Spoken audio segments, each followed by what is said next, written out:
A ver, normalmente pensamos en las fronteras como simples líneas invisibles trazadas en un mapa, ¿verdad? Pero en pleno corazón del Caribe hay una que representa literalmente una de las fracturas históricas, económicas y sociales más profundas de todo el planeta.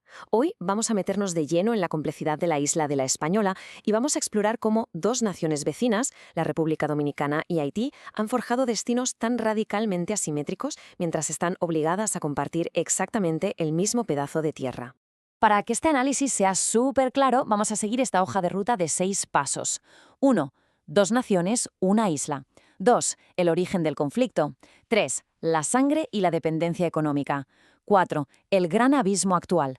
5. Las tensiones fronterizas recientes. Y 6. Un destino geográfico ineludible. Arrancamos con la sección 1. Dos naciones, una isla. La realidad geográfica de la Española. Fijaos en este número, 76.000 son los kilómetros cuadrados que tiene la isla en total. Para ponerlo un poco en perspectiva, es un espacio relativamente pequeño, más o menos similar al tamaño de una región o un estado promedio en muchos países. Y sin embargo, en esta porción tan limitada de terreno, conviven dos mundos completamente distintos. Este dato es clave porque nos ayuda a entender la inmensa proximidad física entre ambos países. O sea, aquí no hay océanos de por medio, solo una frontera compartida en la misma isla caribeña. Y es que la historia y la política han dejado una cicatriz tan profunda que se ve a simple vista desde el aire. Si sobrevuelas la frontera, bajando por las montañas hasta las aguas del río Masacre, el contraste visual es asombroso. A un lado tienes laderas supererosionadas, fruto de décadas de deforestación extrema para hacer carbón vegetal, y justo al otro lado te encuentras con unos bosques verdes y superdensos. Lo más curioso, o más bien impactante, es que este cambio ecológico tan brusco sigue casi milimétricamente la línea política. El paisaje es básicamente el primer testigo mudo de una división que va muchísimo más allá de los árboles. Pasamos a la sección 2, el origen del conflicto, imperios rivales y el tablero de ajedrez colonial. Vale, para entender el presente hay que mirar esta línea de tiempo. Si retrocedemos a 1697, el Tratado de Ryswick divide la isla oficialmente. España se queda con el este y Francia con el oeste. Francia monta ahí la colonia de Saint-Domingue, que se convierte en la máquina azucarera más rica de la época, pero claro, a costa de una esclavitud brutal.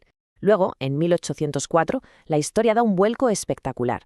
Triunfa la Revolución haitiana y nace la primera república negra libre del mundo, aunque eso sí, pagando un precio económico internacional devastador. Más tarde, entre 1822 y 1844, las fuerzas haitianas ocupan la parte este, y es ese periodo el que culmina con la independencia definitiva de la República Dominicana. Y ojo a este matiz histórico, porque lo cambia todo. A diferencia de casi toda América Latina, que forjó su identidad nacional rompiendo con las metrópolis europeas, la República Dominicana construyó la suya en oposición directa a sus propios vecinos de isla. Justo ahí, en 1844, es donde se planta la semilla de una desconfianza mutua que, ha ido pasando de generación en generación. Lo que nos lleva a la sección 3. Sangre y dependencia económica, la tragedia del siglo XX. A pesar de esos recelos históricos, al final la economía manda. A principios del siglo XX, los campos de caña de azúcar dominicanos empezaron a depender de forma masiva de los trabajadores haitianos, los llamados braceros. Es una dinámica súper compleja porque el sudor de la población del oeste se convirtió en un motor absolutamente indispensable para la economía del este. Se creó una codependencia fortísima que estructuró la vida de muchísimas familias en los asentamientos conocidos como batelles. Pero por desgracia, ni siquiera esos fuertes lazos económicos pudieron frenar la represión política. En 1937 ocurre una tragedia espeluznante que manchó la frontera para siempre, la masacre del Perejil, ordenada por el dictador Rafael Leónidas Trujillo. El nombre viene de algo terrible. Usaban la palabra perejil como una especie de prueba de pronunciación. Si no podías pronunciar la R al estilo español, te identificaban como haitiano y te ejecutaban. Es un recordatorio durísimo de cómo el discurso de odio puede desatar una barbarie absoluta, incluso contra la misma gente que sostenía tu propia economía. Saltamos a la sección 4, el gran abismo actual, economías e instituciones en contraste.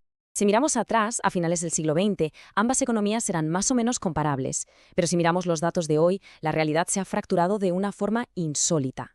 El Producto Interior Bruto de la República Dominicana es ahora mismo más de 10 veces superior al de Haití.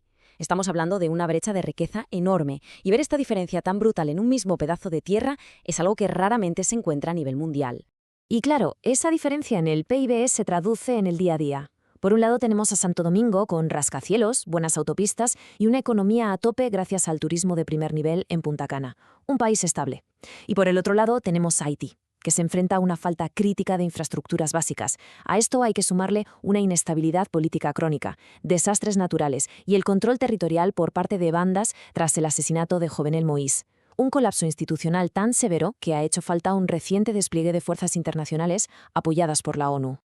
Es bastante lógico que este colapso total, en un lado, genere una presión inmensa hacia el otro. Como apunta esta cita, la crisis empuja un éxodo migratorio imparable. Y desde la perspectiva de la República Dominicana, esto se percibe como un riesgo enorme de sobrecargar sus recursos y su sistema de salud pública. Básicamente, es un choque demográfico continuo impulsado, en el fondo, por la pura necesidad de supervivencia de la gente. Entonces, ¿cómo reacciona un gobierno ante esta presión tan bestia? Pues en los últimos años las políticas dominicanas se han endurecido un montón, se han llevado a cabo deportaciones masivas, se han suspendido visados y, lo que es visualmente más impactante, se ha empezado a levantar un enorme muro fronterizo de hormigón y acero. Son medidas directas, factuales, ante el temor gubernamental de importar la crisis del país vecino. Y así llegamos a la sección 5. Tensiones fronterizas recientes, puntos críticos y diplomacia. Toda esa presión de la que hablábamos terminó estallando hace muy poco, en una secuencia de eventos súper tensa. Empezó con la construcción de un canal en el lado haitiano para desviar agua del río Masacre, lo que desató un broncón tremendo por los derechos del agua.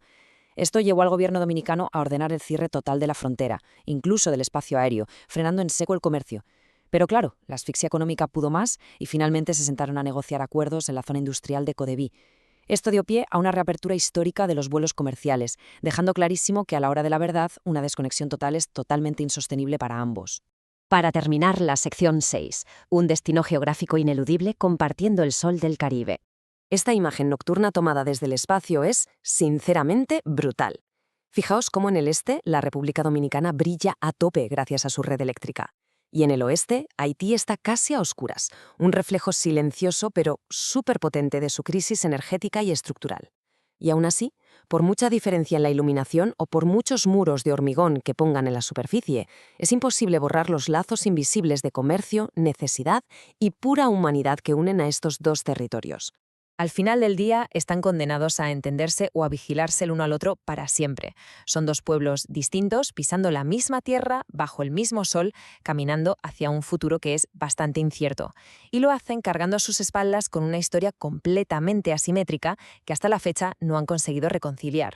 Teniendo en cuenta estas diferencias económicas tan brutales y las cicatrices del pasado que dibujan la frontera hoy en día, nos queda una gran pregunta en el aire.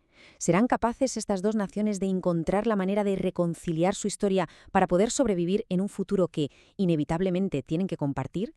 Este es sin duda el mayor reto para la isla de La Española, y entender de dónde viene todo esto es solo el primer paso. Muchas gracias por acompañarnos en este recorrido y nos vemos en el próximo análisis.